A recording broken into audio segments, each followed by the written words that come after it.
Дог монхорын шидэт малгай. Манай ангид Говийн аймгаас нэг хүүхэд шилжиж ирсэн. Намхан болдгор биетэй, дүрлийсэн том нүдтэй, монхор хамартай тэр жаал их хөгжилтэй хүүхэд байсан. Тийм болохоор бидэнтэй тун амархан найз болсон. Ялангуяа бид хоёр бүрч татан найзууд боллоо. Яг тэгвэл бид хоёрт төстэй зүйл их байсан юм л да. Би ангийнхандаа үлгэр их ярьж өгнө. Ярьж байгаад мартчих юм бол шууд л зохиогоод ярьчихлаа. Дондогч бас зохиож ярихтан арамгай. Тэр ангийнхныхаа амыг ангайтл нь тас хийдэл ярьж түс хийдлээний далдуулдаг юм да. Нэг өдөр манай ангийн мөнхөөгийн төрсөн өдөр болж биднийг гэртээ урлаа. 20 хэдүүлэн ширээ тойрон суугаад идэж ууж гарлаа да. Тэгтэл нэг нь дондгоо чи өндөг идэж үзээгүй юм уу? Наадах чинь ёстой гоё юмтай. Манай говьд нэрээ өндөг байдгүй байх л дөө гэлээ. Тэгтэл дондгийн нүдэн сэргэж ирээд биднийг тойруулан харснаа. Оо би нүнэ чинь үрлэн жигэрл юм гэж бодсон юм л доо. Энд чинь тэгээд өндөг юм уу гэлээ. Бүгд тэрнийг гайхан хартал тэр ёор анзаарсан шинжгүй. Манай говийн шууны өндөг хүний толгойн чинээ том байдаг юм л т. Ангаараа дээд чинь нэг өндгийг барахгүй гэлээ. Дондгийн яриаг сонсож суусан нэг охин арайч үгүй байлгүй дээ гэж гайхаж хоцорлоо. Дондог та нар надтай маргах хэрэггүй. Та нар говьос улдсан үлэг гөрвлийн өндөг хараагүй юм уу гэлээ. Хархан ч харсан л да. Тэр чинь олон сая жилийн өмнөх мөксөн амьтан биз дээ. Эмэнж тийм л дээ. Гэхдээ манай говьд нисдэг үлэг гөрвлийн удам авраг том шуунууд одоо ч байжтэй. Харин өдөр авраг том шуунууд нар хаалгалж нисэлдээ дэм сүртэй шүү дээ. Өндөг нь гэж энэ данханаас том юм бүр өргөж дагтахгүй гэж. Манай ангийнхан дондгийн яриаг сонсоод гайхан итгэж ятан байлаа. Тэгтэл Монхойчод гомн даг залж байна шүү. Гих дунаар эргэж харуул мөнхөөгийн ах нь иржгсэн зогсож байлаа. Энэ өдрөөс хойш дондог маань дог монхор хочтой болж бид юмлвал говь нутгийн сонин хачин яриулах гэж шалдаг боллоо. Говьд очиж үзсэн хүүхэд бидний дунд байхгүй болохоор тэрний ярианд ихэнх нь л итгэдэг байлаа. Дондог нэг удаа говьд луу гэдэг амьтан байдаг тухай ярьлаа. Тэр луу нь болохоор 8 бүхтэй 4 том далавжтай юм гин. Амнаас нь гал дүрлзээдэл нисэж явдаг гэсэн. Бас уурал харан ургаамуудыг хуурж унтлан сүүлээрэн шахурддаг гинлээ. Говийн луу сайхан ааштай үедэн хүүхдүүдийг нуруунд дээрэн суулгаж хоод номин хөгтөнгөрээр нисэн зугаад суулдаг тухай дондог бас ярьлаа. Дондгийн өвөө нэг удаа хөдөнзэн дуусчхоод Ганс тамхин лууны амнаас асаажээ. Өнөөх луу Ганс тамхин сонирхоод ганц соржхож гэтэл тэр найтайгаад ургаамуудыг үнсээр нь цуг үсэргсэн гинлээ.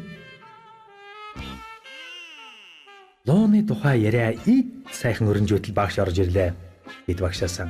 Ша говьд авраг том нисдэг луу байдаг юм уу гэж асуулаа. Багш инээгээд яаж дондог дэгж гэнэ үү гэлээ. Дондог дэгсэн чинь багшаа манай өвөө хүрэн атан луу гэж нэрлсэн байхгүй юу те. Тэгэл би өвөөгийнхэн хүрэн лууны тухай эднэрт ярьж байсан юм гэж билээ. Нэгэн удаа бид зургийн хичээл дээр малгай зурх боллоо. Бүгд л багшийн үзүүлэн дээр байгаа малгайг дуурайж зурна. Бид зурсан зургаан үзүүлж байтал багш дондгийн зургийг үзээд ой энэ чинь харин сонирмолгой байх чинь вэ. За хүүхдүүд минь ингэж л урнаар сэтгэж зурх хэрэгтэй юм шүү дээ гэж магтлаа. Нээр л далбисэн хүрээтэй шовоосон өндөр оройтой хачин янзын малгай зурсан байлаа. Дог монхор багшид магтуулсан дан их падаж. Би ер нь зураач юм уу эсвэл зохиолч болдог ч юм билүү дээ гэж надад хэлж байна. Би завсралгаанаар түүнээс чи яагаад ийм сонин малгай зурснаа ярьж өгөөчтэй гэж гуйлаа. Тэгсэн чинь дондог энэ ч угаасаа миний малгай байхгүй юу дээ гэж байна. Ангийн охид Чамд ийм малгай ястаа гоё зохиндоо. Чи маргааш өмсөд ирээрээ. Гэт инээлдэж гарлаа. Тэгтэл дондог. Үнэн шүү. Үнэн надад яг ийм малгай байсан юм. Би та нарт малгайныхаа тухай ярьж өгье л дөө. Гэж байна. Тэгээд нүдэн гэрэлдэж байна. Хүүхдүүд сонирхолтой яриа сонсох гэж шавчглаа. Тэгээд л тэр ярьж гарлаа да. Надад нэг гэрлийн шон шиг өндөр оройтой, гэрийн бүр шиг дэрвэр хүрээтэй малгай байлаа. Найзууд маань тэр малгайг марзан шавгар гэдэг байсан юм. Хүүхэд болгонд өмсөж үзэх гэж гуйна. Яагаад вэ гэвэл тэр малгайг өмссөн хүүхэд эд шидтэй болдог байсан байхгүй юу? Даанч би тэр малгайгаан гээж гисэн л дээ гэлээ. Дондгийн яриаг сонсож суусан нэг охин яагаад гэж харамсангүй асуулаа. 100 нисэх жах маань мөнгөн цагаан онгоцон унаад манай нутагт ирлээ. Би гуйсаар угаад ахтайгаан тэнгэрээр жаахан цугаалах юм болоо. Уулан дээгүүрч шүнгэн аадал, үүлэн дээгүүрч сүнгэн ээдэл дэм янзтай байлаа да.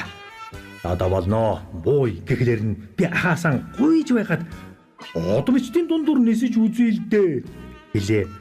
Ах маань надад дэндүү хайртай болохоор зөвшөөрөхгүй байж чадсангүй. Би ч яхад онгоцны цонхоор толгоогоо цохиулгаж хаадал одоо шүүрэн алдаадал нисэж явлаа шүү дээ. Яа гэтэл байдгаа. Агууч юм боллоо. Хавирган сарнд марцан шавгар малгай минь өлгөгдөж унаад би толгой нүцгэн хоцсордог байгаа. Малгайгаан унгажчихсан дан харамсаад бууй гэж хашгирлаа. Тэгээд л уугаад ирэхгүй юу? Таанч малгайгаан хайгаад олоогүй л юм да. Дондгийн яриаг сонсож суусан хүүхдүүд ястал жинкнээсээ хотлаад салж ирэхлээ доо. Гэт анги дүүрэн инээлдлээ. Дондогч бас инээлээ. Аг монхорыг юм ярихад бид нар дандаа л хөгжилдөж инээлддэг юм да. Нэг өдөр дондог маань хичээлдэн ирсэнгүй. Бүгд л тэрнийг үгүйж хараа говь нутгаар угаан буцчихсан юм биш байгаа гэж санаа зовж байлаа. Тэгтэл дондог маань ханиад хурж гисэн юм байжээ. Бид хичээл тараад гэр-гэрийн зүг явсангүй. Харин найзыгаан яаж хурдан эдгээх талаар цуглаж суугаад ярьж гарлаа. Тэгээд дондгийн ханиатын эдгээх шидэд малгай хийхээр боллоо. Яг л дондгийн зурсан шиг дэрвгэр хүрээтэй шавгар оройтой малгайг бид хатуу цаасаар хийгээд дээр нь чи бол шидэд үлгэр зохиодог манай ангийн зохиоч. Одоо бид ч бас эд шидтэй болсон. Тэгээд чамд зориулж нэг шидэд малгай хийлээ. Энэ малгайг өмссөн хүүхэд дорхнон эв эрүүл болдог юм. Бас эд шидтэй болно гэж бичлээ. Бид шидэд малгайгаа барьсаар дондгийн дан очлоо. Биднийг хараад баярлаж хөөрсөн дог монхор маань шидэд малгайхан өмсөнгүүтэн эв эрүүл болсон юм да. Харин эд шидтэй болсон эсхийг мэдэхгүй болсон ч байж магадгүй юм.